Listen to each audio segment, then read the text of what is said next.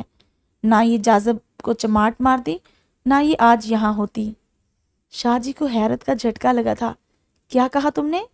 اس نے جاذب کو تھپڑ مارا؟ جی، نہ صرف تھپڑ مارا بلکہ تھوکا بھی تھا جاذب پر۔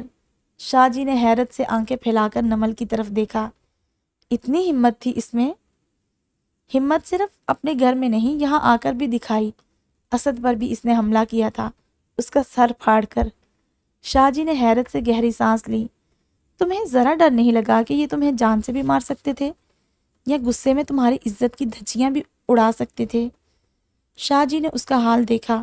بکھرے ہوئے بال، گالوں پر انگلیوں کے نشان، سوجے ہوئے ہونٹوں پر ناک سے بہتا ہوا خون جم گیا تھا، اور کئی راتوں سے جاگتی اور روئی روئی آنکھیں، اور اس پر اس کے غصے سے ابلتے جذبات۔ شاہ جی کو اس پر ترس آ گیا۔ بیوقوف لڑکی، کسی مرد پر ہاتھ اٹھانے کا مطلب سمجھتی ہو؟ نمل نے سر جھکا لیا۔ مرد پر ہاتھ اٹھانے کا مطلب اس کے اندر کے سوئے ہوئے شیطان کو جگانا ہے، اور جب مرد کا شیطان جاگ جائے تو پھر بدلے کی آگ میں وہ اندھا ہو جاتا ہے، اسے کچھ سجھائی یا سنائی نہیں دیتا۔ لڑکی، تم نے بہت بڑی غلطی کی، جانتی ہو اس اکڑ اور گھمنڈ میں تم نے صرف اپنا نقصان کیا ہے۔ اور نمل کے سامنے بیٹھ کر بولا، عورت جتنی بھی باہمت اور پر اعتماد ہو وہ مرد کا مقابلہ نہیں کر سکتی۔ وہ بہت نازک ہوتی ہے، بلکہ اس تتلی کی طرح جسے اگر ہاتھوں میں پکڑ لیا جائے تو وہ نہ صرف بے رنگ ہو جاتی ہے بلکہ اڑنے کے قابل بھی نہیں رہتی۔ وہ سر جھکائے بولی، میں نے پہل نہیں کی تھی بدتمیزی میں، اس نے مجھے چھونے کی کوشش کی تھی، تبھی میں نے اس پر ہاتھ اٹھایا۔ یہاں پر بھی تمہاری غلطی ہے۔ اگر اس نے چھونے کی کوشش کی تھی تو تم اسے زبان سے بھی روک سکتی تھی، نہ کہ ہاتھ اٹھا کر۔ اب نتیجہ دیکھو اپنے ہاتھ اٹھانے کا، وہ تمہیں اٹھا کر لے آیا ہے۔ وہ شاہ جی کی آنکھوں میں جھانک کر بولی، تو کیا جاذب کی غلطی نہیں یہ؟ کیا میں اسے چھونے دیتی خود کو؟ خاموشی سے اس کے آگے تھالی میں پڑے کھانے کی طرح سجا کر پیش کرتی کہ جتنی بھوک لگی ہے اتنا کھا لو، باقی جو بچ جائے وہ جھوٹا کسی اور کے لیے صحیح۔ غلطی ہے جاذب کی، بلکہ بہت بڑی غلطی کی اس کہ وہ خود کو سنبھال نہیں سکا۔ اس نے میرے گھر میں ہی نہیں، یہاں لا کر بھی میرے ساتھ نشے کی حالت میں غیر اخلاقی حرکت کرنے کی کوشش کی۔ شاہ جی نے بے یقینی سے عامر کی طرف دیکھا۔ جاذب اور نشے کی حالت میں؟ شاہ جی وہ اس کی بدتمیزی کو بھلا نہیں پا رہا تھا، اور پھر اس کی ہٹ درمی نے کئی بار جاذب کے صبر کو للکارا، اسی لیے اس نے تھوڑی شراب پی لی تھی۔ شاہ جی نے ابرو اچکائے۔ اف، لڑکی ایک، تمہارے پیچھے وہ شرابی بھی ہو گیا اور قاتل بھی۔ اتنا جنون میں نے اس میں پہلے کبھی نہیں دیکھا۔ شکر کرو کہ تمہاری عزت محفوظ رہی، کیونکہ جاذب کسی کام کو کرنے کی کوشش نہیں کرتا بلکہ ارادہ کر لے تو پورا کر کے دکھاتا ہے۔ لیکن پتہ ہے، تم اس کی ایک عادت کی وجہ سے بچ گئی کہ وہ اپنی طاقت یا مردانگی خود سے کمزور انسان پر نہیں آزماتا۔ خیر، جو بھی ہوا بہت غلط ہوا، لیکن اب جاذب کو کوئی بددعا مت دینا۔ کیوں؟ نمل نے شاہ جی کو دیکھا۔ یہ مت بھولو کہ بابر بلوچ کے آدمیوں سے بچا کر وہ تمہارا محافظ بھی بنا۔ وہ نہ ہوتا تو آج تمہاری لاش سمندر کے کنارے یا بوری بند لاش کی صورت کسی کچرے کے ڈھیر پر ملتی۔ نمل یہ سوچ کر خوف سے کانپ اٹھی اور آواز رو پڑی، تم نے ہمیں غلط سمجھا، مرد مرد میں فرق ہوتا ہے، ہم گلیوں کے نکڑ پر بیٹھنے والے یا بازاروں میں گھومنے والے چور اچکے مرد نہیں جو راہ چلتی عورتوں کو چھیڑ کر ان سے تھپڑ کھاتے یا گالیاں لیتے پھرتے ہیں۔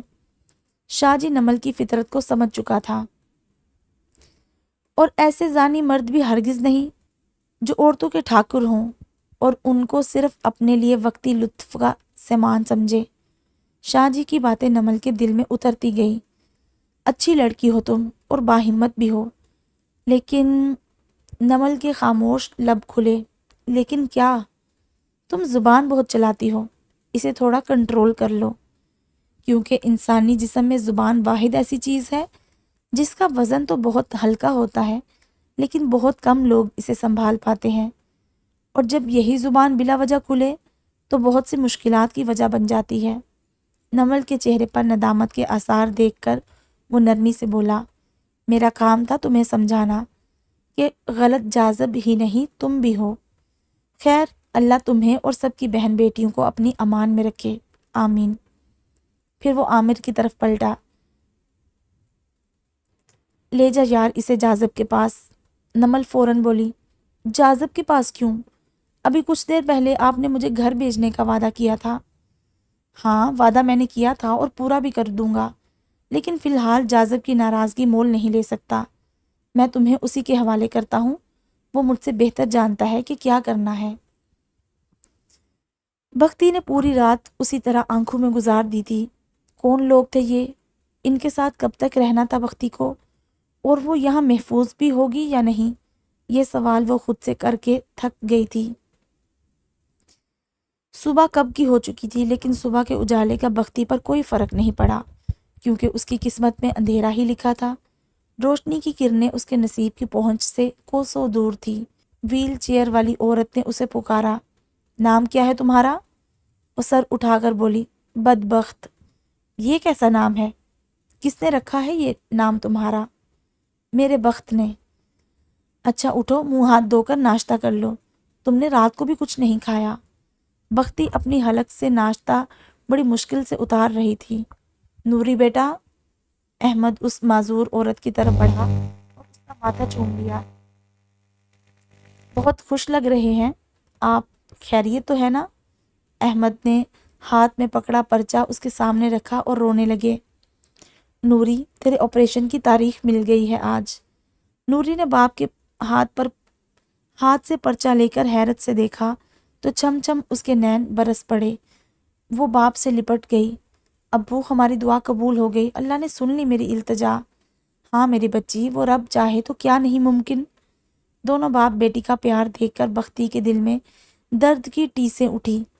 کاش میرا بھی کوئی اپنا ہوتا، میں بھی کسی کو اپنا کہہ سکتی، میں بھی کسی سے لپٹ سکتی۔ ابو اب میں چلنے لگوں گی نا اپنے پیروں پر؟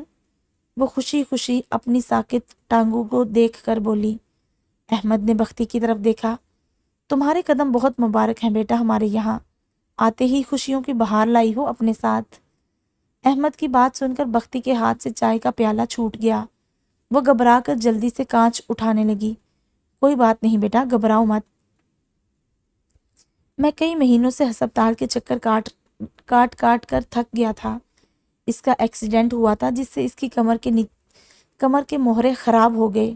ڈاکٹر نے آپریشن کا کہا، جلد از جلد، اور آپریشن 5 لاکھ کا تھا۔ میں غریب آدمی کہاں سے لاتا آپریشن؟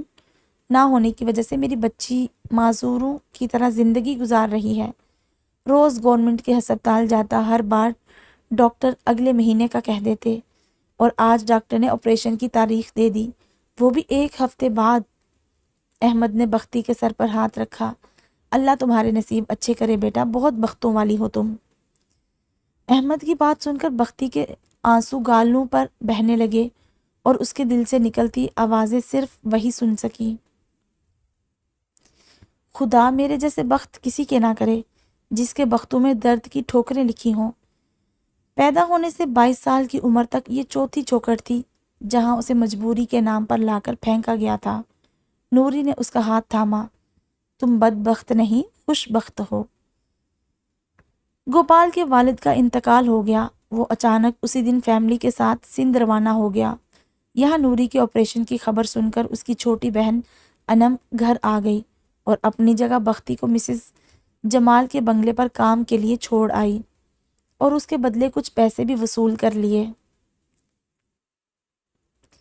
اتنا بڑا بنگلہ بختی نے کبھی اپنے خوابوں میں بھی نہیں دیکھا تھا۔ وہ چاروں طرف ٹکر ٹکر نگاہوں سے گھر کو تکنے لگی۔ اتنا خوبصورت گھر دیکھ کر اسے لگا جیسے وہ کسی جنت میں آ گئی ہے۔ مسز جمال نے بختی کو غور سے دیکھا۔ کھلتی ہوئی سنہری گندمی رنگت، اس پر کالی سیاہ آنکھیں اور ان پر دراز پلکوں کی جھالر۔ مسز جمال کو وہ بہت پسند آئی۔ نام کیا ہے تمہارا؟ بختی خاموش ہو گئی۔ کیا کہتی؟ اپنا پیدائشی نام بدبخت بتاتی؟ یہ صبح کو ملنے والا نیا نام خوش بخت۔ نام پوچھا ہے تمہارا؟ وہ سہم کر بولی۔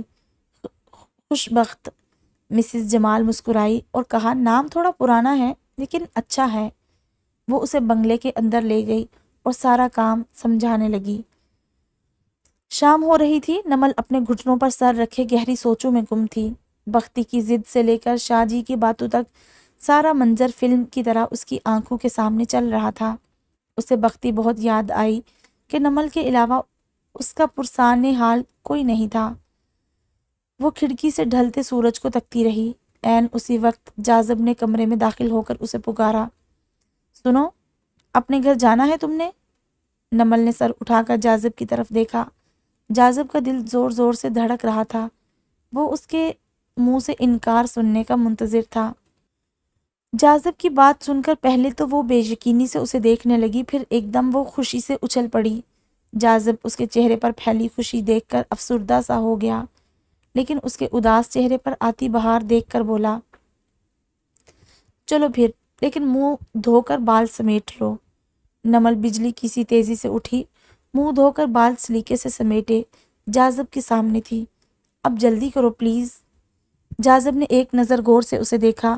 اس کے چہرے کی چمک ماند پڑ چکی تھی، جسے دیکھ کر وہ اندھا ہوا تھا۔ یہ وہ نمل لگ ہی نہیں رہی تھی۔ 5 دنوں میں وہ مرجھا کر رہ گئی تھی اس کی تحویل میں۔ نمل بچوں کی طرح بے چین تھی۔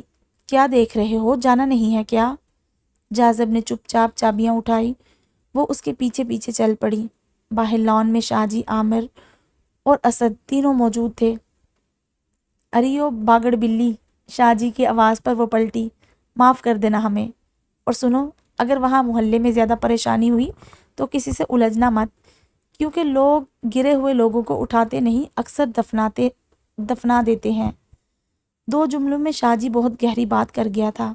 تم گھر تبدیل کر لینا، تمہارے ماتھے سے یہ بدنامی کا داغ ہٹے گا نا؟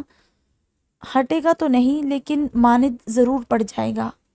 اور ہاں، میری بمپر آفر پر بھی غور کر لینا۔ قابل قبول سمجھا تو یاد کر لینا، بندہ حاضر ملے گا۔ شاہ جی نے مسکرا کر نمل کی آنکھوں میں جھانکا، جہاں واپسی کی ذلت خاموش طوفان کی صورت تھی۔ میں جانتا ہوں تم بہت کچھ کہنا چاہتی ہو، لیکن کہہ نہیں پا رہی۔ کہہ دو جو کہنا ہے، نکال لو اپنی بھڑاس۔ وہ اپنے گالوں سے آنسو صاف کرتی بولی، اب کچھ نہیں کہنا مجھے، بلکہ سننا بہت کچھ ہے۔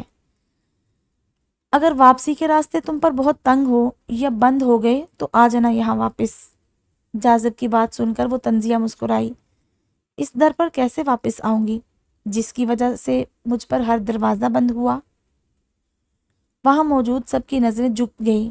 شاہ جی آنے والے وقت پر نمل کو پڑنے والے تمانچوں کی گونج سن کر بولا، معافی مانگ سکتے ہیں تم سے، کہو تو پاؤں پڑھ کر معافی مانگتے ہیں۔ اپنے اندر کے درد کو وہ لفظوں میں سمو کر بولی، آپ کو میرے پاؤں میں پڑنے کی ضرورت نہیں۔ جو رسوائی کی بیڑیاں ڈال دی میرے پیروں میں، ان کا بوجھ تا حیات کافی ہے میرے لیے۔ حافظ صاحب فجر کی نماز کے لیے مسجد دروازہ کھلا چھوڑ کر گئے، اس امید پر کہ شاید وہ گھر واپس جائیں تو نمل موجود ہو۔ ابھی وہ اپنے رب سے گڑ گڑا کر اپنی بیٹی کی سلامتی اور واپسی کی دعائیں مانگ رہے تھے۔ اے میرے رب، اتنا نہ آزمانا کہ میری دعا کے لیے اٹھتے ہاتھ تھک جائیں۔ میں مایوسی کی چادر میں لپٹا تیرے در سے خالی ہاتھ لوٹوں۔ اے رب، تیری شان کے خلاف ہے کہ کوئی تیرے در سے خالی لوٹے۔ میں نے ہمیشہ تجھ سے اپنی لو لگائی ہے، تیری ہی طرف دیکھا ہے، مجھے میرے گناہوں کی کوئی اور سزا دے دے، لیکن یہ سزا ناقابل برداشت ہے تیرے اس کمزور سے بندے کے لیے۔ حافظ صاحب کے آنسو سجدے میں گرنے سے پہلے گر پڑے۔ جاذب کی گاڑی نمل کے دروازے پر آ کر رکی۔ نمل نے بے یقینی سے اپنے گھر کو دیکھا، پھر جاذب کی طرف دیکھا جو بڑی حسرت سے اسے تکے جا رہا تھا۔ اس کا دل چاہا وہ اس کا گریبان پکڑ کر دھاڑے مار مار کر روئے کہ کیسے کرے گی اب وہ سب کا سامنا، کیسے یقین دلائے گی اپنی پارسائی کا، کیا حالت ہوگی اس کے بابا کی۔ اپنے ساتھ ہزاروں سوالوں کا بوجھ لیے وہ گاڑی سے اتری تو ایک بیگ جاذب نے اس کی طرف اسے تھمایا۔ تمہارے زیورات ہیں اس میں۔ نمل بولی، اس کی ضرورت نہیں مجھے۔ ضرورت مجھے بھی نہیں تھی، لیکن اس لیے اٹھائے تھے کہ یہ چوری کا کیس لگے۔ نمل خاموشی سے بیگ تھام کر دروازے پر دستک دینے لگی تو دروازہ کھل گیا۔ نمل نے اپنے گھر کی دہلیز پر پاؤں رکھا اور پلٹ کر جاذب کی طرف دیکھا تو وہ جا چکا تھا۔ بختی کو مسز کمال کے گھر میں کام کرتے ہوئے آج دوسرا دن تھا۔ بختی کے کام سے مسز کمال بہت خوش تھی۔ وہ سارا دن خاموشی سے اپنا کام کرتی اور رات کو سرونٹ کوارٹر میں جا کر سو جاتی اماں ہاجرہ کے ساتھ۔ اماں ہاجرہ ان کے گھر میں صفائی کا کام کرنے والی ماسی تھی۔ مسز جمال کے شوہر اور اس کے بھائی بزنس ٹور سے ملک سے باہر گئے ہوئے تھے۔ آج انہوں نے واپس آنا تھا اور مسز جمال نے بختی سے کھانے کا اچھا خاصا انتظام کروایا۔ بختی اپنے کام میں مصروف جیسے ہی کچن سے باہر آئی تو اندر آتے مسز جمال کے بھائی شہیر سے ٹکرا گئی۔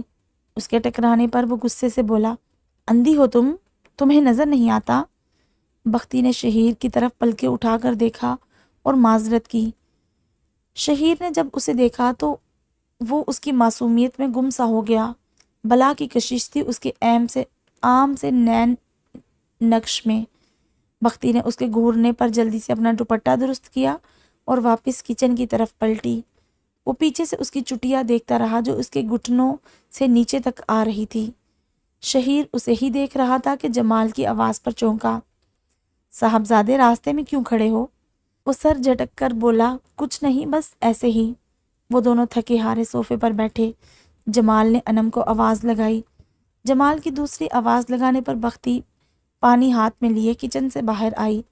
جمال کی نظریں بھی پل بھر کے لیے اس پر ٹک گئی تھی۔ صاحب جی، انم نہیں ہے۔ بختی کی نازک سی آواز نے شہیر کے کانوں میں رس گھولا۔ تمہارا نام کیا ہے؟ بختی سوچ میں پڑ گئی کہ ہر کوئی اس کا نام کیوں پوچھتا ہے۔ شہیر کے پھر سے پوچھنے پر وہ بمشکل بولی، خوش بخت۔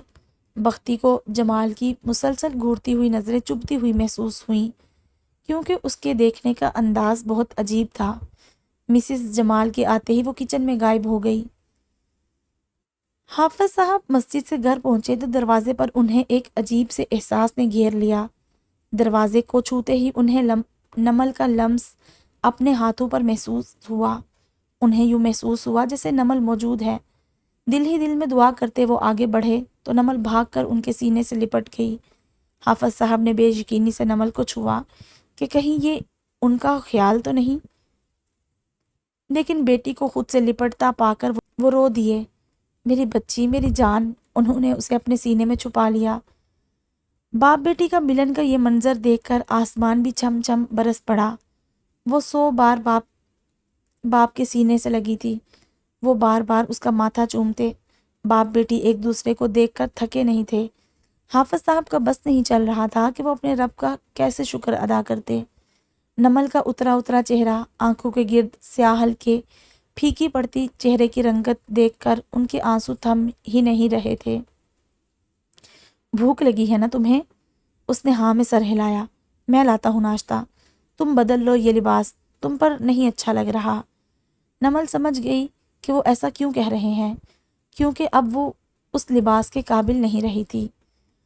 حافظ صاحب ناشتہ لینے باہر گئے تو ہمیشہ کی طرح سب نے ہی نمل کا پوچھا۔ وہ خاموشی سے سب کو نظر انداز کرتے ہوئے گھر آئے۔ بابا جانی، آپ مجھ سے کوئی سوال نہیں پوچھیں گے کہ میں کہاں تھی اور کیسے واپس آئی، کون مجھے لے گیا تھا؟ وہ نمل کا ماتھا چوم کر بولے، میری بچی، میں تمہارا باپ ہوں، زمانہ نہیں کہ تم سے تمہاری بے گناہی کا ثبوت طلب کروں۔ تم صحیح سلامت میرے سامنے ہو، میرے لیے اس سے بڑی کوئی خوشی نہیں۔ دونوں نے شکرانے کے نوافل ادا کیے۔ جائے نماز پر بیٹھے حافظ صاحب کی شدت سے بہتے آنسو دیکھ کر بولی، بابا جانی، آپ کے آنسو اس خوف سے نہیں رک رہے نا کہ آپ کی بیٹی اپنی عزت، اپنا مان، اپنا غرور اور آپ کا نام سب کچھ لٹا کر واپس آئی ہے؟ وہ خاموش رہے۔ وہ ان کے چہرے کا رخ اپنی طرف کر کے بولی، بابا جانی یہاں دیکھیں میری طرف، کچھ تو پوچھے مجھ سے کہ میں کیسے آئی واپس، کیا ہوا تھا میرے ساتھ؟ نہیں ہے میری سماعتوں میں اتنی ہمت کہ میں اپنی ہی بیٹی کی رسوا ہونے کی، بے آبرو ہونے کی داستان سنوں۔ مر جاؤں گا میں۔ ایسے تو نہ کہیں بابا جانی۔ بے بس باپ کو دیکھ کر نمل ان کے گلے سے لگ گئی۔ آپ سے کس نے کہا کہ آپ کو میں بے آبرو ہونے کی داستان سناؤں گی؟ بابا، آپ کی گڑیا محفوظ رہی آپ کی دعاؤں سے۔ بابا، میرے لٹیرے ہی میرے محافظ نکلے۔ حافظ صاحب نے بے یقینی سے اس کا چہرہ اپنے ہاتھوں میں لیا۔ کیا کہا تم نے؟ وہ ان کے ہاتھ چوم کر بولی، جی بابا جانی، آپ کی نمل بے آبرو نہیں لوٹی۔ وہ مجھے جس طرح با آبرو لے کر گئے تھے، اسی طرح میرے مان سمان کے ساتھ با آبرو واپس لائے ہیں۔ بابا، وہ لوگ برے تھے لیکن اوباش یا بد نیت نہیں تھے۔ حافظ صاحب اسی وقت سجدے میں گر گئے اور رب کے آگے ماتھا ٹیک کر اس کا شکر ادا کیا۔ اے میرے رب، میں نے تجھ سے جو بھی دعا مانگی، جیسی مانگی، تو نے قبول کی۔ کیسے ادا کروں تیرا شکر؟ کیسے؟ بختی کی ذمہ داری میں کچن تھا اور وہ ہر وقت کچن میں مصروف رہتی۔ خوش بخت، وہ جمال کے بلانے پر پلٹی تو اس کو خود سے اتنا قریب دیکھ کر بری طرح ڈری۔ میرے لیے ایک کپ چائے بنا دو؟ جی آپ جائیں، میں بنا لاتی ہوں۔ مجھے اب تم میرے ہی گھر میں حکم دو گی کچن سے باہر جانے کا؟ بختی سہم گئی۔ میری کیا اوقات کہ میں آپ کو حکم دوں؟ وہ اس کے نہایت قریب ہو کر آنکھوں میں آنکھیں ڈال کر بولا، یاد رکھنا اس بات کو، آئندہ تمہارے منہ سے یہ نہ سنوں۔ جی صاحب۔ وہ روٹ دینے کو تھی، جلدی سے لاؤ چائے۔ وہ روتے روتے چائے بنانے لگی۔ ماما جی، آپ نے خود سے الگ کر کے مجھے کیسے لوگوں کو سونپ دیا ہے، جہاں کسی کی گندی نظروں سے بھی میں خود کو بچا نہیں سکتی۔ ماما جی، ایک بابو سے تو آپ نے مجھے بچا لیا، لیکن یہاں دوسرا بابو بھی ہے، اس سے کون بچائے گا مجھے؟ اس کے آنسو ٹپ ٹپ ٹپکنے لگے۔ کیوں الگ کیا آپ نے مجھے خود سے؟ ماما جی، میں ظلم برداشت کر لیتی تھی، درد، زخم، بھوک، پیاس سب سہ لیتی تھی، لیکن یہ ہوس کی بھوک نہیں سہ سکتی۔ وہ دل ہی دل میں گوپال کو مخاطب کر کے پھوٹ پھوٹ کر روئی۔ بابا جانی، بختی کہاں ہے؟ کیسی ہے وہ؟ اسے بلائیں نا۔ بیٹا وہ یہاں نہیں ہے، چلی گئی یہاں سے۔ نمل کی جان نکل گئی۔ کیا مطلب آپ کا؟ کہاں چلی گئی؟ گوپال کے والد کا انتقال ہو گیا تھا، وہ سندھ گئے ہیں، کب آئیں گے کچھ پتہ نہیں۔ بختی ان کے ساتھ گئی ہے؟ ہاں شاید، لیکن بختی مجھے کافی دنوں سے نظر نہیں آئی، نہ میرا پوچھا نہ تمہارا۔ نمل سن کر بہت بے چین اور پریشان ہو گئی۔ نمل کی واپسی کی خبر پورے محلے میں پھیل گئی، لوگوں نے ان کے گھر آنا شروع کر دیا۔ حافظ صاحب سب کے سوالات سن سن کر عاجز آ چکے تھے۔ کیا ہوا؟ آپ کی بیٹی کیسے واپس آ گئی؟ بھاگ کر آئی ہے ان سے؟ کیا ہوا آپ کی بیٹی کے ساتھ؟ اس کا تو برا حال ہوگا، بیچاری اپنی عزت لٹا کر آئی ہے۔ خیر جان بچ گئی، شکر ہے، لیکن عزت سے بڑھ کر تو کچھ نہیں۔ اجتماعی زیادتی کا نشانہ تو نہیں بنی؟ پولیس میں رپورٹ کریں، پکڑوائیں ان ظالموں کو جنہوں نے نمل کا استحصال کیا۔ ایسے کتنے سوالات تھے جن کا کوئی جواب نہ تھا ان کے پاس۔ نمل کو اب یہ سب سہنا تھا۔ وہ جانتی تھی منہ چھپا کر نہیں بیٹھ سکتی، ان سب کو جواب دینا ہوگا۔ وہ ان سب کی جھوٹی تسلیوں کے سکوں سے اپنی گود بھرنی ہوگی۔ السلام علیکم حافظ صاحب، مبارک ہو، آپ کی بچی آ گئی۔ محلے سے شمع اور رقیہ خالہ آئی۔ کہاں ہے وہ؟ بلائیں تو ہم بھی دیکھیں کیسی ہے اب وہ۔ کیوں بہن، دیکھنے سے کیا مطلب ہے آپ کا؟ میری بچی کوئی نمائش کی چیز تو نہیں کہ سب کو دکھاتا پھروں۔ ارے آپ تو خواہ غصے میں آ گئے، ہم تو بچی کے سر پر ہاتھ رکھنے آئے تھے کہ کیسے وہ بیچاری زیادتی کا شکار ہوئی ہے، کیا حال کیا ہوگا ان ظالموں نے اس کا۔ حافظ صاحب کی طبیعت خراب ہو رہی تھی پہلے ہی۔ خدا کا واسطہ ہے بہن، ہمارے زخموں پر نمک نہ چھڑکے، جا یہاں سے۔ شمع بڑے اسٹائل سے اٹھلا کر بولی، واہ حافظ صاحب واہ، آپ تو ایسے پیش آ رہے ہیں جیسے آپ کی بیٹی کوئی مہان کام کر کے آسکر جیت کر لائی ہے۔ ہم تو آپ کی ہمدردی کے لیے۔ وہ شمع کی بات کاٹ کر آواز بلند بولے، چلے جائیں یہاں سے، نہیں چاہیے ہمیں آپ کی ہمدردی۔ رقیہ کیوں پیچھے رہتی، لپک کر بولی، اپنی عزت تو مٹی میں مل کر پلید ہو گئے ہیں، ہماری تو نہ کریں۔ ان کی باتیں سن کر نمل نماز ادھوری چھوڑ کر باہر آئی۔ نمل کو دیکھ کر وہ مسکرائی، کیسی ہو نمل بیٹا؟ ہائے رنگ دیکھو بچی کا، مرجھا کر رہ گئی ہے۔ دوسری بولی، ظاہر ہے عورت کے پاس عزت کے سوا ہوتا ہی کیا ہے، جب عزت ہی نہ رہی تو پھر جینے کے قابل ہی نہیں رہتی عورت۔ شمع ترس کھا کر بولی، کیا کیا ہوا تھا بیٹی تیرے ساتھ؟ کیا کیا انہوں نے؟ کتنے لوگ تھے؟ کہاں لے گئے اور پھر واپس کیسے چھوڑ گئے؟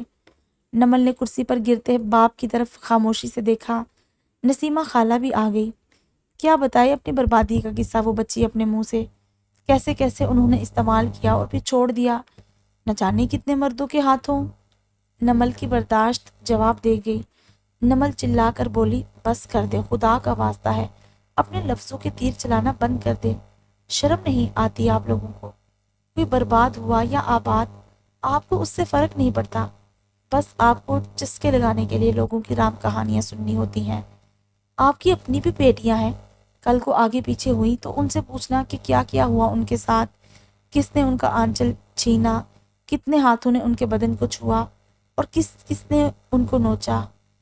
مجھے تو اللہ نے اپنی امان میں رکھا، اللہ نہ کرے کل کو آپ کی بہن بیٹیوں پر یہ وقت آیا، ان سے ضرور پوچھنا یہ سب، شاید وہ اپنی عزت کے چیتھڑے اڑانے والوں کو گنتی کر سکے۔ شمع بلند آواز میں محلے کو سنا کر بولی، خبردار جو ہماری بہن بیٹیوں کو اپنی بدبختی میں شامل کیا یا ان کا نام بھی لیا۔ ہم تو آئے تھے تم پر ترس کھا کر۔ کیوں آئے ہو آپ لوگ میرے ساتھ ہمدردی جتانے، مجھ پر ترس کھانے؟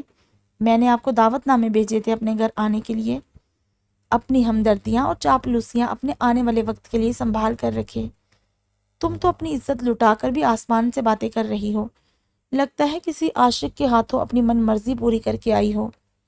نمل زخمی شیرنی کی طرح دھاڑی، بکواس بند کرے اپنی اور نکلے میرے گھر سے، اس سے پہلے کہ میں سارے لحاظ بھول جاؤں، اور خبردار جو دوبارہ میرے گھر کی طرف دیکھا بھی۔ وہ کانوں کو ہاتھ لگا کر جانے لگی، توبہ توبہ، اتنی بد لحاظ ہے یہ لڑکی، اسی لیے اس کے ساتھ ایسا ہوا، گز بر لمبی زبان ہے۔ جاتے جاتے بھی وہ اس پر جملہ کس کر گئی تھی۔ نمل دروازہ بند کر کے بولی، شکر ہے گز بر لمبی زبان ہے، لیکن آپ کی طرح زہریلی زبان نہیں جو دوسروں کی زندگی میں زہر گھولے۔ حافظ صاحب نمل کا یہ روپ اور پاگل پن دیکھ کر مزید پریشان ہو گئے۔ جاذب صوفے پر سر ٹکائے سگریٹ پر سگریٹ پیتا رہا۔ اسد نے اندر آ کر اس کے ہاتھ سے سگریٹ کا پیکٹ چھینا۔ بس کر یار، دیوداس نہ بن، تیری پارو نہیں تھی وہ۔ جاذب افسردگی سے بولا، یار میں نے اس کے ساتھ اچھا نہیں کیا، نہ جانے وہ کن حالات سے گزر رہی ہوگی، کیسے کیسے لوگ اس پر انگلیاں اٹھا رہے ہوں گے۔ یہ سب پہلے سوچتا، اب کوئی فائدہ نہیں، جو ہونا تھا ہو گیا۔ اور ویسے بھی یار وہ کوئی ڈرپوک سی لڑکی نہیں، اپنا دفاع کرنا اچھے سے جانتی ہے، مضبوط ارادوں کی بہادر لڑکی ہے، ڈٹ کر مقابلہ کر لے گی لوگوں کا۔ جاذب ناک سے سگریٹ کا دھواں نکال کر بولا، یار جتنی بھی بہادر ہو لیکن ہے تو عورت ذات، جس کی عزت کانچ کی طرح نازک ہوتی ہے، ہلکی سی ٹھیس سے ٹوٹ کر بکھر جاتی ہے، وقت ہر زخم کو بھر دیتا ہے۔ تو زیادہ غمگین نہ ہو یار، چل اٹھ، شاہ جی کی طرف چلتے ہیں۔ یار مجھے اس کا آخری بار کا دیکھنا نہیں بھولتا، اس کی آنکھوں میں جو درد تھا وہ مجھے میرے دل میں محسوس ہوتا ہے اب، کہیں مجھے اس بے گناہ کی بد دعا نہ لگ جائے۔ اسد نے اسے بہلایا، چھوڑ نہ یار، تجھے اپنی غلطی کا احساس ہو گیا، اس سے بڑی کیا بات ہوگی، چل اٹھ۔ وہ اسے زبردستی لے گیا۔ شاہ جی جاذب کو دیکھ کر بغل گیر ہوا، شکر ہے تو بھی اپنے کھڈے سے باہر آیا، ورنہ مجھے لگا کہ تو بیوہ ہونے کی عدت پوری کر کے نکلے گا۔ سب ساتھی موجود تھے، وہاں سب ہنس پڑے۔ شاہ جی اسے اداس دیکھ کر گنگنایا، یارو سب دعا کرو، مل کے فریاد کرو، دل جو چرا گیا ہے اسے آباد کرو۔ تجھے دیکھا سانسیں مجھے آتی اب کم، درد پن روپ سے نکلے نہ دم، دل گیا میں بھی گیا لے گیا صنم، ہر ایک لمحہ خیال اس کا، دل نے اٹھایا ہے سوال اس کا۔ آگے شاہ جی نے بول بدلے، دل گیا یہ بھی گیا۔ شاہ جی کا انداز ایسا تھا کہ جاذب کے چہرے پر مسکراہٹ پھیل گئی۔